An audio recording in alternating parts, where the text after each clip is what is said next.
believe in good and bad in the world as it relates to you. Meaning, if you get out of bed in the morning and you slip on the floor and fall, and then you go to brush your teeth and you find a cavity, and then you get into the car and there's an accident, so you're thinking, I should just go back to bed because there's no reset button and this day is gonna tank all day long. Because our minds are so sensitive, one thing bad happens and we start to get in a bad mood, which creates the energy that allows the next thing to happen, and then we're not being mindful because we're already upset at the past, which could be 10 minutes behind us, right? And it just keeps repeating itself, and that's why people say, you and me probably, I should just go home. It's not safe for me. I don't think there's a boogeyman out there that does that. And the reason I think that is because I've been able to reset my days too many times. So it's more of trial and error and practice and knowledge.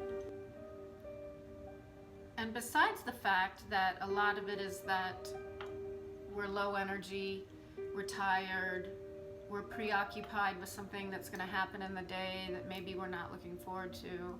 We're not being careful of what we're doing, and so things happen, and we don't take ownership, so we assume that the world has it out for us today, or karma, or whatever else we want to call it. But there is a reset button, and we slow down and we realize that it's us. I'm the one that did this, I'm the one that fell, I'm the one that spilled the coffee on my lap, and it's because I'm not paying attention to my life. I'm up in here or I'm out in there with whatever everyone else is doing or thinking of me, and so I'm not where I belong, which is in my body, breathing, being grateful. Even if it's just grateful that you have a new cup of coffee, finding something.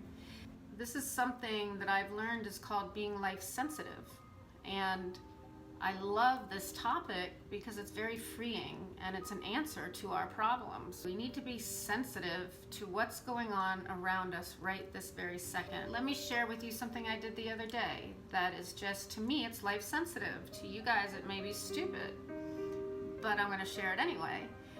And I'm puttering around my house. There's this fly on the wall near where I'm working, and he obviously, or she, had not had food or water in a long time because the fly is kind of like crawling up the wall and not looking very happy about it. And my first instinct, you guys, was to hit it.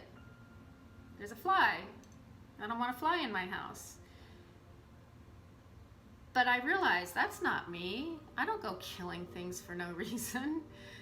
Why would I kill the fly? Doesn't that fly have as much right to be in the world as me? If you look at the creation and the intricacy, it's like a Boeing 727, the aerodynamic. And how does it manage, when it's healthy, to get out of the way all of the time from us? How is it so hard to get them? And as I'm thinking this, compassion came over me. Yes, compassion came over me for a fly. And my next thought immediately went to, how do I get it out of here without it trying to fly away or without me smushing it? Because all of a sudden, that life became important to me. Because I did not think I should be the one to make it take its last breath.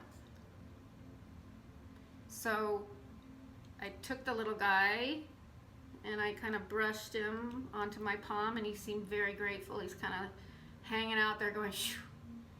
And I put him outside in an area where it was wet so that he could hang on a limb and get some water. And I don't know if that fly is grateful or not, but I know that I'm really happy that I was not part of destruction on any level. Why is it important that I tell you about what the act of kindness did no matter who was the recipient of the act of kindness, was it brought me more into where and who I am. Life-sensitive person. I care about life. Being aware of our surroundings right around us, being aware of how we feel inside, being okay with whatever that is in the moment, being life-sensitive to that, being kind to whatever may be coming up for me. I've learned over the years that they're not my enemy, these thoughts. They're not out to get me. We can be as free as we want to be by being life sensitive. So do the exercise. Next time you see a small animal, maybe go out and save its life, or in your own house, save its life, and see how it makes you feel. I felt connection to the fly. I really did. But that's just me. Peace out, guys. Mwah. Have a good one.